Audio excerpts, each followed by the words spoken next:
আসসালামু আলাইকুম দর্শক, কেমন আছেন সবাই? আশা করি সবাই ভালো আছেন। আজকে আপনাদের জন্য হাজির হয়ে গেলাম একটি নতুন রেসিপি নিয়ে।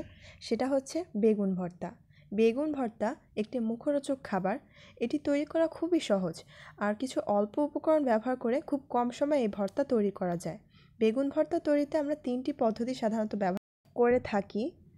এক হচ্ছে বেগুনকে সিদ্ধ করে, অথবা বেগুন ঝলসিয়ে, অথবা বেগুনকে তেলে ভেজে। আজকে তেলে ভেজে কিভাবে বেগুন ভর্তা করতে হয় সেটাই আমি আপনাদেরকে ভিডিওতে যেভাবে দেখানো হয়েছে সেভাবে প্রথমে আমরা একটি বেগুন ধুয়ে তারপর সেটাকে চাক চাক করে কেটে নেব। তারপর কেটে রাখা বেগুনগুলোতে আমরা সামান্য পরিমাণে লবণ হলুদ মাখিয়ে এরপর একটি ফ্রাইং প্যানে তেল গরম করব। এখানে তেলটা কিন্তু অবশ্যই সরিষার তেল হতে হবে।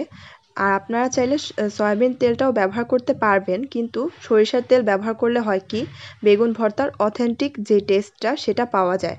তারপর আমরা কিছু শুকনো মরিচ এই গরম তেলের মধ্যে টেলে নিব। শুকনো মরিচটা কিছুক্ষণ সরিষার তেলে টেলে নেওয়ার পরে যখন একটা সুন্দর ফ্লেভার বের হবে তখন আমরা কাঁচা মরিচ দিয়ে দেব। তারপর যখন মরিচটা ভাজা হয়ে যাবে আমরা একে একে এর মধ্যে পেঁয়াজটাকেও ভেজে নিব এবং একটি পাত্রে এগুলোকে আলাদা করে রাখবো। অনেকেই আছেন যারা আবার কাঁচা পেঁয়াজ দিয়ে বেগুন ভর্তাটা খেতে খুব পছন্দ করেন। তাদের এক্ষেত্রে পেঁয়াজ ভেজে খাওয়ার কোনো দরকার নেই, তারা কাঁচা পেঁয়াজ দিয়ে দরকার হলে ভর্তাটা মাখিয়ে খেতে পারেন।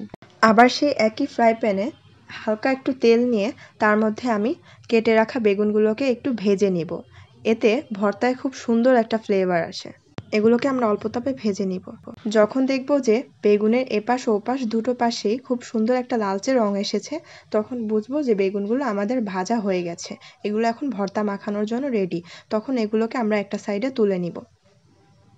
এরপর বেগুনগুলোকে ভেজে নেওয়া অন্যান্য উপকরণের সাথে আমরা মাখিয়ে নিব। ভালোভাবে মাখিয়ে নিলেই তৈরি হয়ে যাবে আমাদের দারুণ স্বাদের মজাদার বেগুন ভর্তা। তাহলে অবশ্যই একবার বাসায় ট্রাই করে দেখতে পারেন। আর রেসিপিটি কেমন লাগলো তা অবশ্যই আমাদের কমেন্ট বক্সে জানাবেন। আর আমাদের চ্যানেলটা প্লিজ একটু সাবস্ক্রাইব করে রাখবেন আর পাশে থাকা বেল আইকনটা বাজিয়ে দিবেন। আর আমার অন্যান্য রেসিপিগুলো যদি না দেখে থাকেন তাহলে অবশ্যই একবার আমার ডেসক্রিপশন বক্সটা চেক করবেন। আমি সব লিঙ্কগুলো ওখানে দিয়ে রাখবো। তো আল্লাহ হাফেজ।